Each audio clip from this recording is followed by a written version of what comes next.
Okay, hey guys. I wanted to start out by just making sure on this checkpoint I had an error here. I've changed it in red. I wrote down the answer and then thought that I should write what I put in the calculator for y'all so that you would know.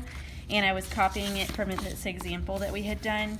And so I just accidentally put in this number instead of our actual chi-squared.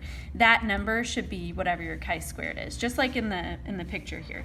The starting point is the chi-squared value, and then we want it to go on forever, so we just pick a really big number to put for the upper bound. So I'm sorry, please make that change in your checkpoint. All right, so I wanted to finish up this last example we were working on in class before the bell rang, and all we had left to do was, should have made sure I had everything before I started this video. Okay.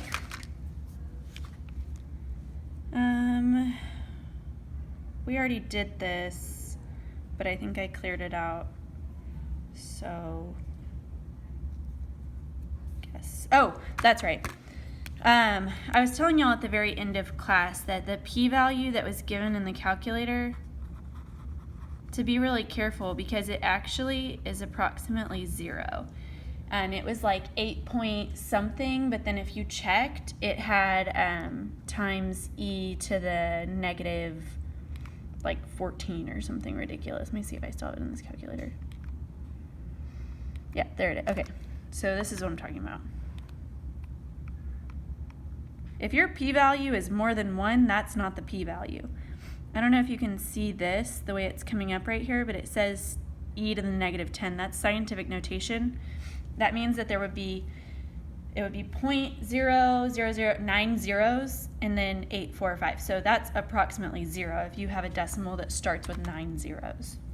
So anyways, that was that. The last part's the conclusion. So we could say since or because, or since, not sign, since p-value of,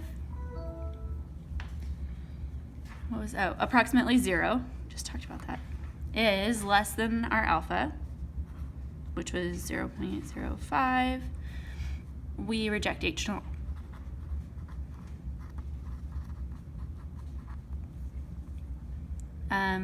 So then we have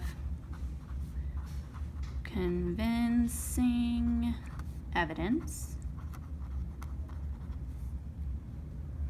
that what were we talking about? That the age distributions are not the same here. So the age distributions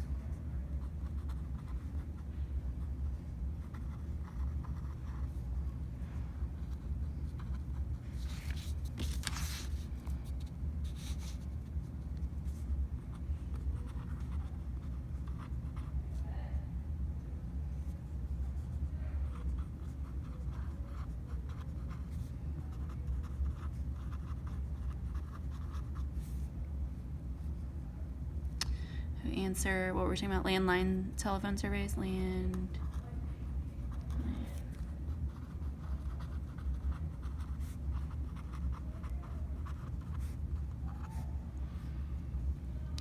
is different from or not the same as.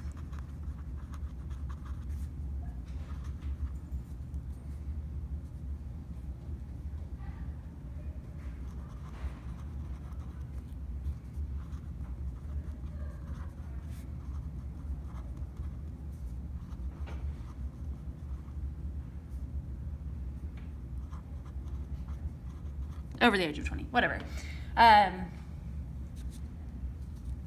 You laughing at me? Oh. Okay, so when should you do a follow-up analysis?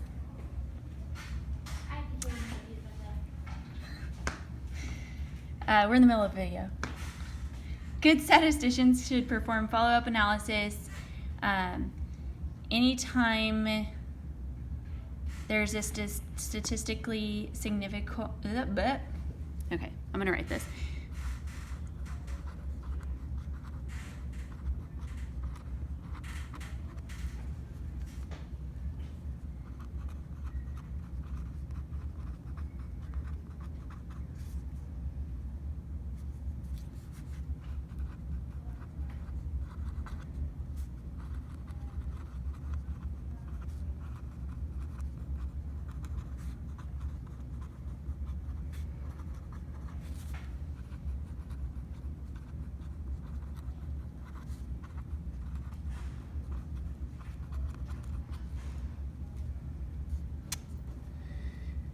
So basically, like a real statistician would perform a follow-up analysis anytime the results are statistically significant, but for your AP exam, you just do it if you're asked to do it, and don't do it if you're not.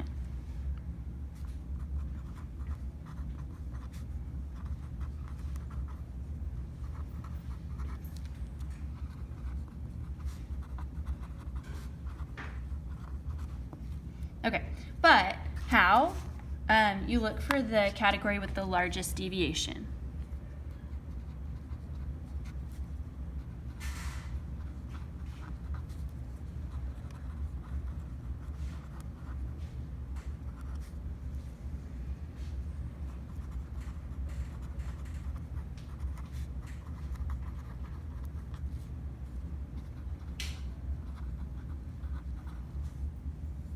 So that means like from your observed minus expected.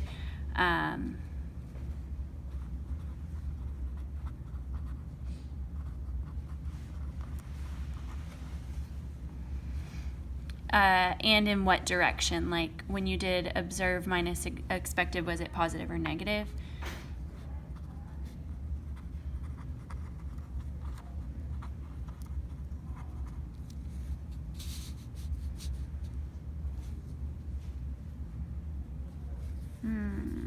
So observed minus expected, how do I want to write this? I'm going to put it over here.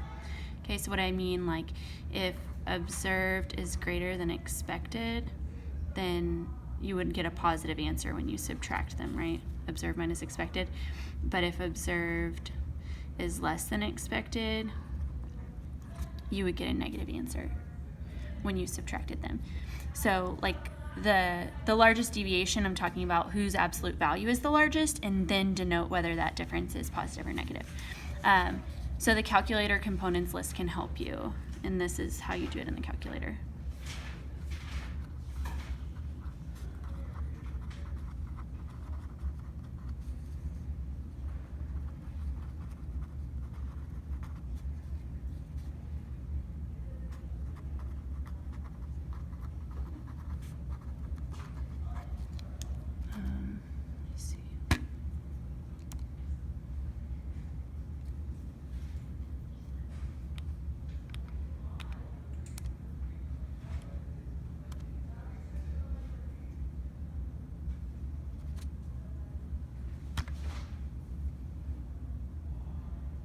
I don't know, we might have to look at that later. You're not going to be asked to do that very often, and you can do it from your data. So like if you just look at which one has the largest deviation, it's not that hard. Okay, so that finishes up the 11.1 that we didn't get done in class. So that's about it. Guys, say hi to the video. Hi. Oh, cool. Really excited about it.